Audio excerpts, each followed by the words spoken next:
сейчас вот у нас проходит мероприятие Новый год для детей бойцов СВО. Мы проводим его ежегодно. Вот группа такая называется «Отдых на реке Лена». Мы вот дружим и летом проводим все лето на реке, отдыхаем.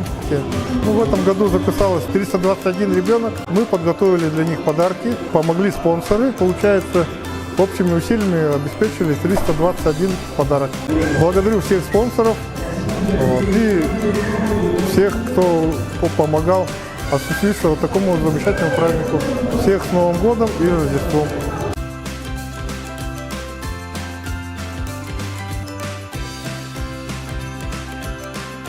Меня зовут Вера. Мы пришли с ребятишками на елку, очень понравилось. Ребятишки чувствовали себя вообще максимально комфортно, хорошо, танцевали. Особенно конкурсы, мы думали, будут стесняться, но в такой праздничной атмосфере все прошло хорошо и супер. Всем все понравилось. Мне понравилось это из «Холодного сердца» и ее сестра Анна.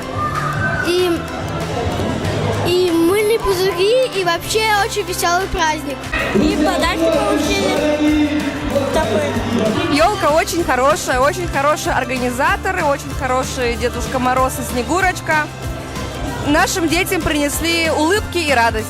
Спасибо, вот, что у нас есть такие люди, волонтеры, вдохновители, организаторы. Конечно, это Павлов Миргун Геннадьевич с Марией, я так считаю. Благодаря им у нас праздники не только новогодние проходят, и сэх, и выезд на реку, и поездка за луком, и ленские столбы. Спасибо им за их труд. Спасибо огромное.